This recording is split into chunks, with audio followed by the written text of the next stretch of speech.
नमस्कार, झारखंड बुलेटिन के साथ मैं हूं कीर्ति तिवारी और खबरों में सबसे पहले बात करेंगे कोरोना वायरस की। कोरोना वायरस के संक्रमण पर लगाम लगाने के लिए देश भर में अब ट्रेनों की सर्विस जो है वो रोक दी गई थी, लेकिन अब 50 दिनों की रोक के बाद सरकार ने एक बार फिर से पैसेंजर ट्रेन चलाने का फैसला लिया है। 12 मई से देश के हर शहर में ट्रेनें नहीं चलेंगी। शुरुआत में सिर्फ 15 ट्रेनें चलाने की योजना है। इसे स्पेशल ट्रेन का नाम दिया गया है।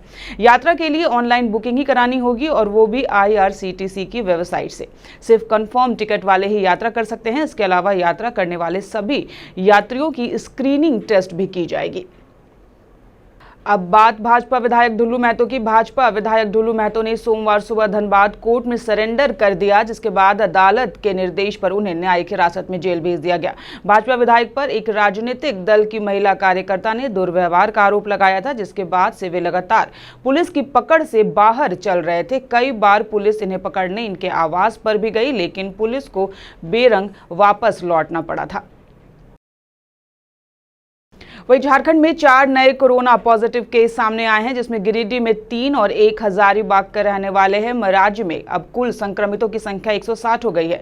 हजारीबाग में पॉजिटिव पाया गया व्यक्ति मुंबई से 6 मई को कार रिजर्व कर कुछ रिश्तेदारों के साथ बरकट्टा प्रखंड के बेलकप्पी पंचायत स्थित अपने गांव लौटा था। अब तक झारखंड के 13 जिलों में कोरोना वायरस पहुंच चुका है। अकेले रेड जोन राजधानी रांची में 93 पॉजिटिव केस सामने आ चुके हैं, जिसमें 2 लोगों की मौत हो चुकी है और 53 लोग स्वस्थ भी हो चुके हैं। झारखंड में 4 जगहों पर कोविड-19 टेस्ट की व्यवस्था भी की गई है, जिसमें राजधानी रांची के रिम्स सहित MGM जमशेदपुर अस्पताल, PMCH धनबाद और यक्ष्मा आरोग्यशाला इटकी में कोविड-19 की जांच जो है वो लगातार की जा रही है। वहीं तेलंगाना से श्रमिक स्पेशल ट्रेन झारखंड के विभिन्न शहरों के कुल 1056 प्रवासी मजदूरों को लेकर बोकारो रेलवे स्टेशन पहुंची। स्टेशन पर ही मजदूरों की पहले थर्मल स्क्रीनिंग की गई। प्रवासी मजदूरों के लिए भोजन और पानी की व्यवस्था भी की गई थी। पहले से सैनिटाइज की गई बसों में उन्हें बिठाकर उन्हें उनके घर की ओर रवाना किया गया। यहां पहुंचने वाले मजदूरों में गिरिडीह के 765, देवघर के 138, बोकारो के 53 के अलावा जामताड़ा, कोडरमा, दुमका, हजारीबाग, लातेहार और पलामू के श्रमिक जो हैं वो भी बोकारो पहुंचे थे। उपायुक्त मुकेश कुमार ने जानकारी देते हुए कहा कि स्वास्थ्य जांच के साथ साथ सोशल डिस्टेंसिंग का भी पूरा ख्याल जो है वो रखा जाएगा। कोशिश कर रहा है कि जो भी अलग अलग पॉकेट के लोग, अलग अलग राज्य के अलग अलग जिलों के लोग आए हैं, उनको वेलकमिंग नोट पे हम लोग रिसीव करें। जो प्रॉपर थॉरली मेडिकल स्क्रीनिंग की जानी है वो की जा रही है। बहुत सिस्टमेटिकली, बहुत स्मूथली चीज़ें प्लान की गई हैं और पूरी डिस्ट्रिक्ट की टीम इसके लिए 24/7 लगी हुई है। और अभी कल भी हमारे यहाँ ट्रेन आने वाली है। हम लोग कोशिश कर रहे हैं कि बिल्कुल राइट ट्रैक पर है और देख रहे हैं बहुत स्मूथली एग्जिट कर रहे हैं लोग। हम लोग उम्मीद करते हैं कि विदिन 1 घंटे के भीतर इनफैक्ट जो है बाकी लोगों को भी हम लोग अपने अपने गंतव्य की तरफ रवाना करते हैं। क्या क्या सुविधाएं दी जाएंगी सर, कैसे जाएंगे ये लोग? हम लोग सभी लोगों के लिए जो है बसेस की टैगिंग की गई है। सभी जिलों के उपायुक्तों से कोऑर्डिनेट करा गया है। अलग अलग जिलों से भी बसेस मिल रही हैं और कुछ बसेस हम लोग भी उपलब्ध करा रहे हैं। उनके खाने का इंतज़ाम जो है, उनके फूड पैकेट्स का इंतज़ाम, बिस्किट, पानी का इंतज़ाम किया गया है। सभी लोगों की मैंडेटरी हम लोग मेडिकल स्क्रीनिंग कर रहे हैं। हेल्थ की टीम, उन्होंने 20 लोगों की टीम बना रखी है और उसकी एंट्री भी की जा रही है गूगल स्प्रेडशीट के ऊपर और उनको उनके गंतव्य तक छुड़वाने का काम जो है संबंधित जिले के उपायुक्तों की जिम्मेदारी है कि वो अपने जिलों में पहुंचने के बाद वहाँ उनके घर तक उनको पहुँचाएं। दूसरी ओर जमशेदपुर के मानगो स्थित स्वर्णरेखा नदी में एक शव मिलने से इलाके में जो है वो सनसनी फैल गई। वैसे शव की पहचान श्याम नारायण के रूप में की गई है। बताया जाता है कि सीताराम डेरा थाना अंतर्गत इंदिरा नगर बस्ती से कल से ही मृतक जो है वो लापता था, जिसकी शिकायत थाने में दर्ज कराई गई थी। उधर शव मिलने की सूचना के बाद परिवार वाले मौके पर पहुंचे, जहां उन्होंने शव की पहचान की। बताया जाता है कि मृतक को मिर्गी की बीमारी थी और अक्सर उन्हें इसका दौरा भी आता था। वहीं परिवार वालों ने बताया कि पिछले कई दिनों से उनकी मानसिक स्थिति भी ठीक नहीं थी। फिलहाल पुलिस ने शव को कब्जे में लेकर पोस्टमार्टम के लिए भेज दिया है। वहीं मामले की छानबीन में भी पुलिस जुट चुकी है। मृतक की उम्र लगभग 55 वर्ष बताई जा रही है। वो 10 बजे घर से निकले थे और ये थोड़ा सा मेंटली डिस्टर्ब था और उसके 10-15 मिनट के बाद भी हम लोगों ने खोजना चालू किया।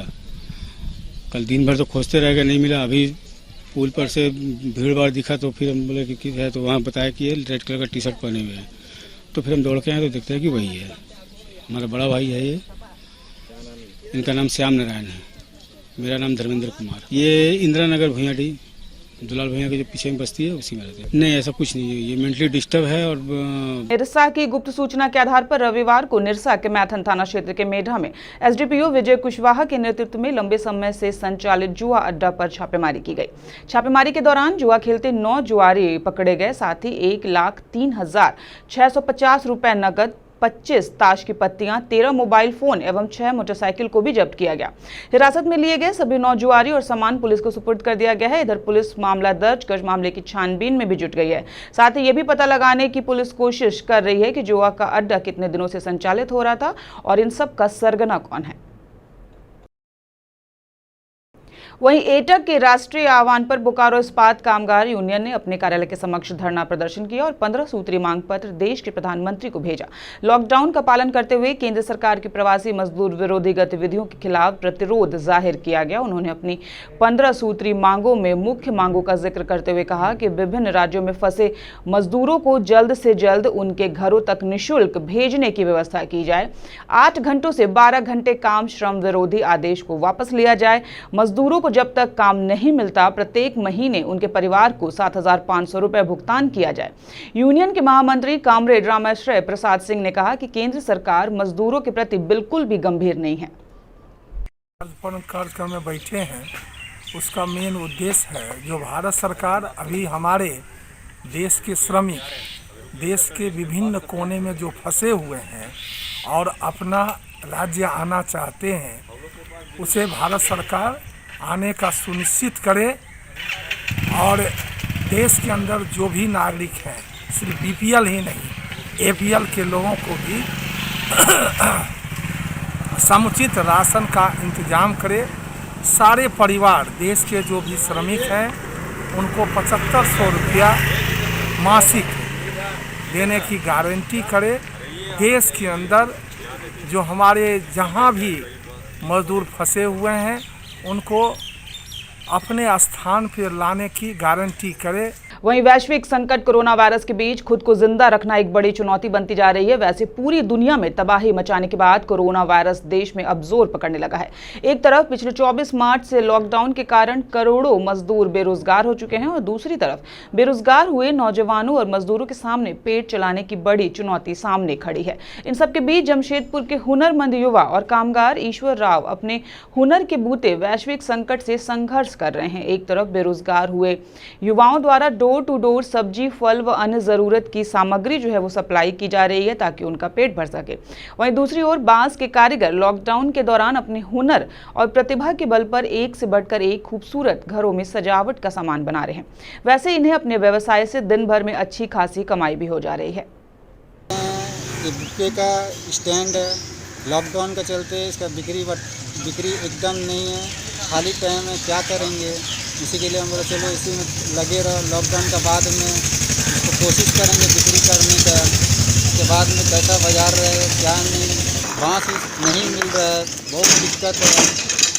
वहीं रांची के वनवासी कल्याण केंद्र में रांची के मेयर आशा लकड़ा ने टाना भगत के बीच राशन सामग्री का वितरण किया। इस केंद्र में 40 वर्षों से अधिक समय से रह रहे टाना भगत के बीच राशन का सामान पहुंचाया गया। राशन के सामान के अलावा यहां रह रहे लोगों के बीच मास्क का वितरण भी किया गया। ये सभी वितरण रांची की मेयर आशा लकड़ा ने किया।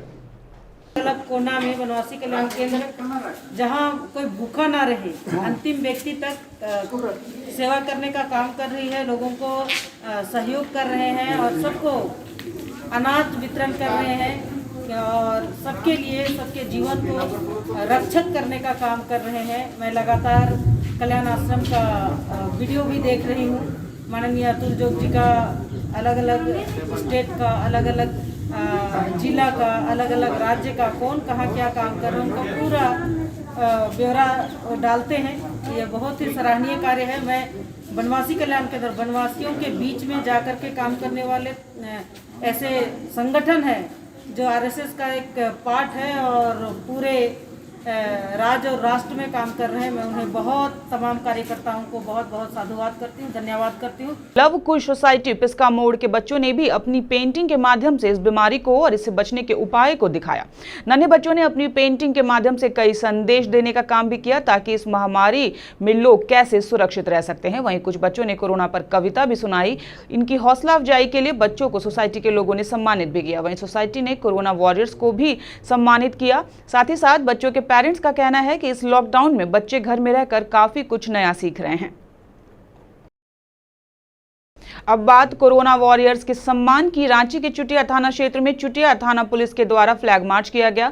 मेन रोड चुटिया में फ्लैग मार्च के दौरान लोगों ने पुलिस पर पुष्प वर्षा कर अभिनंदन किया। चुटिया थाना प्रभारी रवि ठाकुर ने क्षेत्र में लोगों से अपील की कि कोरोना से लड़ने के लिए घर में रहें, सामाजिक दूरी बना के रहें। जरूरी सामान के लिए खुले दुकानदार को सामाजिक दूरी बना के सामान बेचने की हिदायत भी उन्होंने दी। साथ ही साथ वहीं लोगों से बेवजह सड़क पर ना निकलने की भी अपील की। तो इस बुलेटिन में फिलहाल इतना ही। खबरों पर अपनी अपडेट और नजर बनाए रखिए। नमस्कार।